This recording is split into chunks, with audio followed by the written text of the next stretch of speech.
Welcome to another amazing episode of Wellness Warriors. So today I have a very special guest.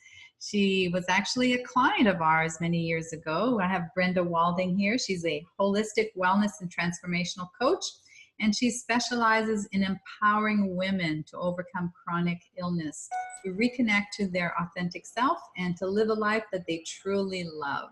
I love that. She's a doctor of physical therapy, functional diagnostic nutritional practitioner, a yoga teacher, heart and math certified coach, which I love, and co-founder of Native Path, a nutritional and lifestyle company. And I know, Brenda, you're very passionate about serving and helping people. And I'm so excited to be able to share your story with our audience. So if you don't mind, I remember when we first met, and you were very, very traumatized because you had just, here you were dealing with breast cancer diagnosis, and you were a health coach and you were teaching people how to get well, and yet here you were facing a cancer diagnosis. And I remember many conversations we had, initially to just, help you realize it's okay, you're human. What is this going to teach you? So take us back a little bit on your journey. I know before the cancer diagnosis, you worked many years to heal your body, and you learned a lot of things. So tell us a little bit about your story. Yeah, well, first of all, thank you, Dr. B, for having me. It's just always a pleasure having a conversation with you and sharing with your audience of beautiful, incredible people, women. So thank you for that. So Dr. B was one of the most amazing practitioners I worked with during my cancer journey. And I came to Dr. V in a place of just, I need help. I have this tumor growing in my breast. I tried some other things before that, some other holistic healing modalities, and I just wasn't sure where to turn. So prior to leading up to that, I'll just share a little bit of backstory. I have been 8 years of really focusing on trying to heal my body. I was a Division I athlete, played soccer in college my whole life, got married, went to physical therapy school, and I was working as a physical therapist. And I all of a sudden just started to get really run down, really sick, and I developed rashes all over my body that were stay there for like 2.5 years. And I got so sick I was on disability, just chronic fatigue, pain. Doctors couldn't figure out what was wrong with me. Couldn't hardly sleep because of the pain. I would pack my body with ice packs just to sleep. And so just miserable. And then finally, in desperation, I found this article about a natural solution to drug-resistant infections, and I started taking oregano oil. And I took the oregano oil, and this prior to that, I was doing all the pills and the drugs and feeling miserable. I took this $20 bottle of oregano oil, and the infection went away within a few days. This is the one that was keeping me bedbound and on disability. And it really opened me up to natural healing. And so then I really started to explore, diet, lifestyle. I became a functional nutrition practitioner, started looking into yoga, started slowing down, looking at my thoughts and how they affect my health. And I really improved over the years. I mean, it was quite a journey, but I was laser focused. Like, how do I heal my body? I'm going to get the certifications, all of the things so that I could have a baby one day. And I had gone back to work, got back to working out, traveling. I was feeling good, thinking a few weeks away from going to Italy, which was my dream vacation to start a family with my husband, because 8 years of dreaming about this moment, and I found the lump in my breast. Bam. Bam. And it was like, oh, no, wait a second. I've been doing all the right things. I've been working really hard at this, and it's not fair. And I knew it was cancer. I knew that was it wasn't a good thing. I just knew it. And so we went to Italy, and then bittersweet, didn't start a family, and came back facing, okay, what am I to do? And so that was, I realized I couldn't keep doing the same thing, the same way of living and dealing with these health challenges and expect a different result. I really got that. And I'm like, okay, God, so what am I missing here?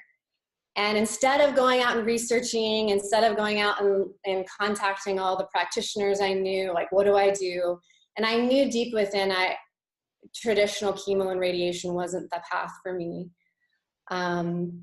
I was awake one night at like 3 a.m, and I went to meditate and just sit really still in the darkness. And I was just crying and asking, God, what am I supposed to do? And I call it this divine whisper. And I heard, if you're going to survive, you're going to have to learn to listen to your heart. And I was like, I just felt this peace come over me. And then shortly followed by that, some panic, because I'm like, how do you do that? Like, how do you actually listen to your heart and your intuition to guide you when the stakes feel so high? Because we're not taught how to trust our intuition or listen within. And meditation was very new for me at the time. And, I was really stuck in my head and very much, like most of us. Mm-hmm. So the cancer journey for me from that moment began a commitment to learn to listen and navigate my path, my healing path from my heart, and whatever that was to look like. And so, it took me all kinds of twists and turns, and I found you through listening to my heart and, Googling. I wasn't in the business of Googling anymore, but in the middle of the night, I got a message like, look up holistic breast doctor. And then boom, you were there. And you mentioned the black salve treatment as something you knew about and explored. And that's something that I had done, which not many people had done. That's right. I remember that. Yeah, that's definitely an intense experience. Mm-hmm. So I just felt a kindred spirit too, just the fact that you had been a practitioner and also had dealt with breast cancer. And so I knew God was aligning things, and I, took the next step. And that's kind of the whole process. I just kept getting the books and the teachers and the healers and the knowingness of what to do next, just by learning to listen. And so, yeah, that's kind of how my journey went forward from there. But that's the backstory. Awesome. That's very good. So I know as a client, we talked about the 7 essential system and, all the different steps that go along with that. So how, and I've come to learn this over the years that, they're all important, but really essential number 4, healing the emotional wounds, is the most powerful one. I truly believe that. I mean, you can do all the herbs and the enemas and all the this and that, but if you're not healing your heart and you're not learning to self-nurture and self-love, your body won't respond to all these good things that you're doing because you're still beating yourself up inside. So with essential number 4, describe a little bit about how, what you did, what that journey was like to be kind to yourself and to learn to nurture and not have to be perfect all the time. Yeah, I would agree. I knew that in your book and your system was also just a reinforcement. When I read that emotional part, was a knowing of like, I know that's actually my focus here. Like, I know that the emotional spiritual piece is really a part that I hadn't explored. And in some ways, I was kind of like, it's not that important, which I think most of us do. It's like we just don't really know. And I think that one of the biggest things is, again, with this whole aspect of diving into the heart, it's we're not taught how to, and we're not taught the importance of it. And so now that this whole idea of emotional intelligence is kind of surfacing, it's like, how do I feel my feelings in the moment, and process those feelings versus stuff and repress them. You know, and then the other piece of it is, what about those emotional wounds that I haven't dealt with, and going back and kind of working through those and dealing with those. And so I kind of looked at it like two different ways of like, how do I learn to feel my feelings? And then also healing those emotional wounds. And so I did some EFT work. I did work with some practitioners and some healers that really helped me kind of do some practices. I call it, in my book, I wrote a book we'll talk about as well, but getting complete. Mm-hmm. Getting complete with all of the people in your life and all the situations from the past that you have a charge, you know, with.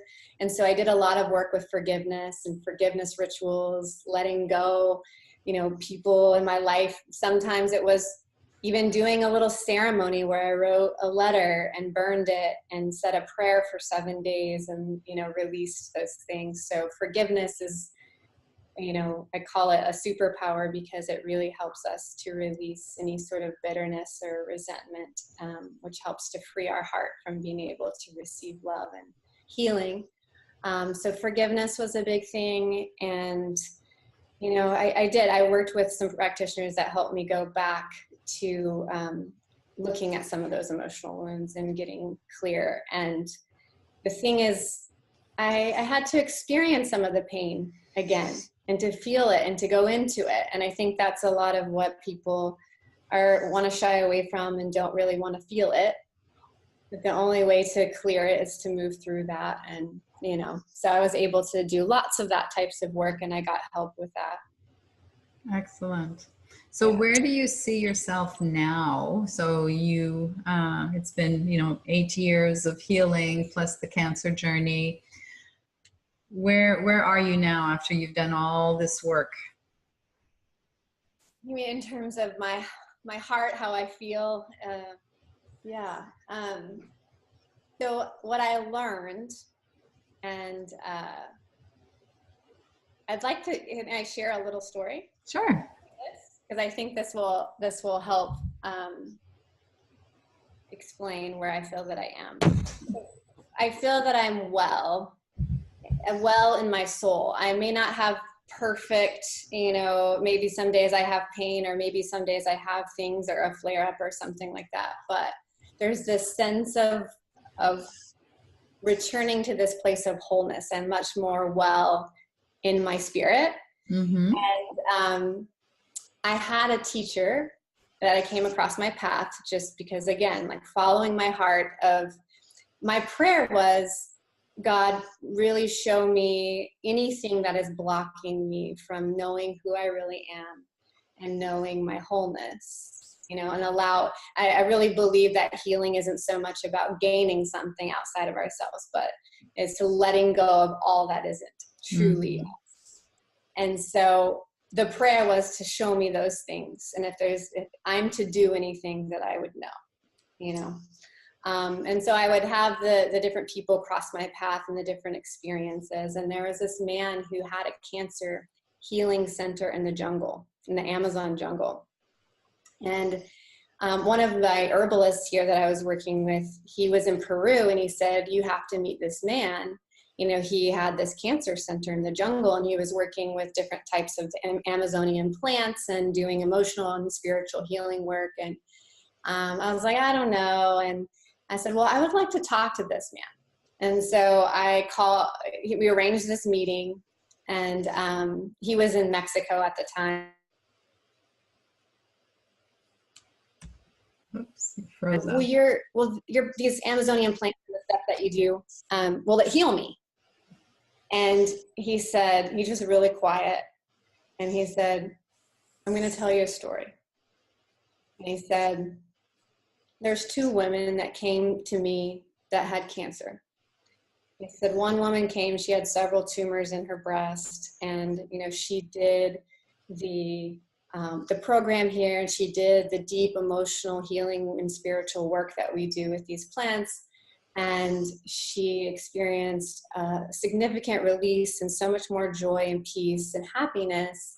And she went home and back to her doctor, and all of her tumors were gone. And she was healed.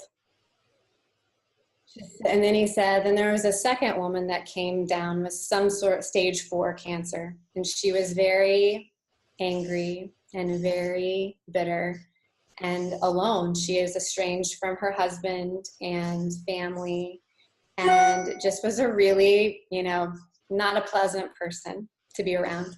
And she was physically struggling, not able to get around very well. And she did the program, did the work, and she started to lighten up, and she started to experience more pleasantness and wholeness. And she reconnected with her husband. He came down, they fell in love again.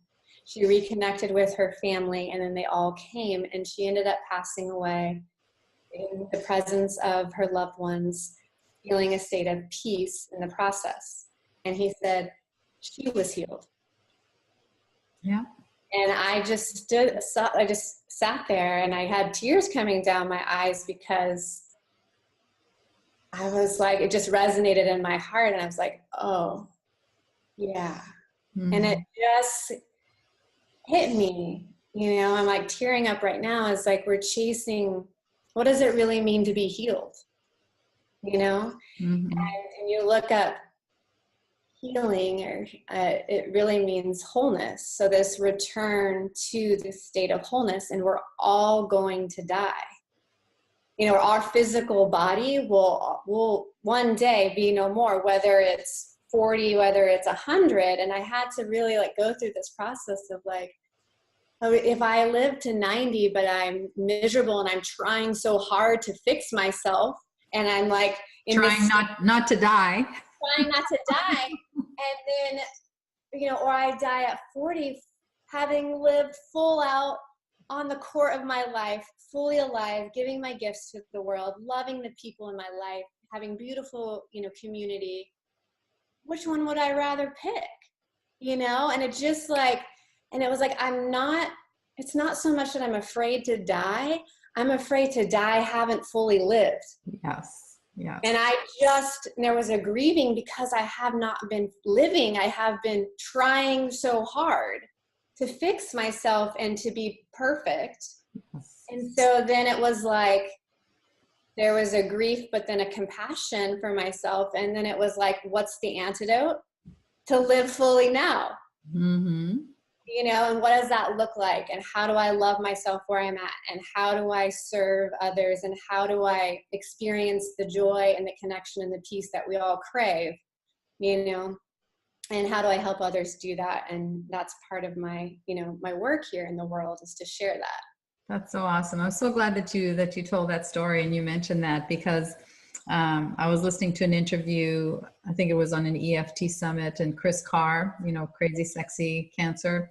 And so she's had a tumor 15 years. She's a stage 4 cancer person, but she's cohabitated with this cancer. And she said that very same thing.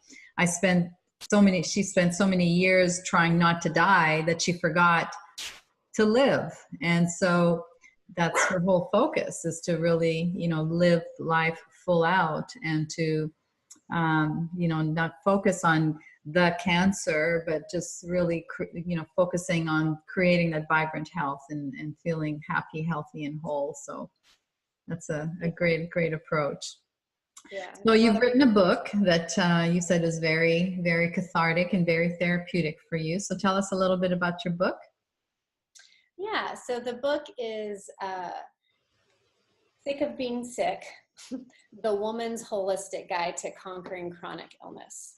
And so, yeah, so in it, I do share my story a bit, and kind of the whole thing, and much of what I shared there. And then also what I call 9, my wholehearted healing approach, which is 9 essentials to wholehearted healing. And so each chapter kind of dives into one of these 9 essentials that I feel like every woman could benefit from understanding, that that's a part of the puzzle in terms of healing and thriving. And so really taking this wholehearted approach to healing and living. So whole meaning, redefining what it means to heal, like we talked about, and looking at ourselves from a holistic perspective. Who am I beyond this physical being? And looking at healing and living from a physical, mental, emotional, and spiritual standpoint. And then this heart centeredness. When I had gotten that you need to learn to listen to your heart, I came across incredible scientific information about the heart and how powerful the heart is through heart math, and became a heart math certified coach. Yeah. And I love Brene Brown and her work on wholehearted living. And she interviewed people that were living these lives that she called wholehearted, and that were thriving and experiencing those things that I think everyone desires, that peace and joy and fulfillment. And and sort of marrying those two, that what does that mean to live from a holistic perspective and really live from the heart? And so talking about those distinctions and how to do that. And then, this wholehearted healing approach sort of, that's the overview or the framework. And then the 9 essentials of how do I implement these 9 essentials in my life in order to experience healing of body, mind, spirit, heart.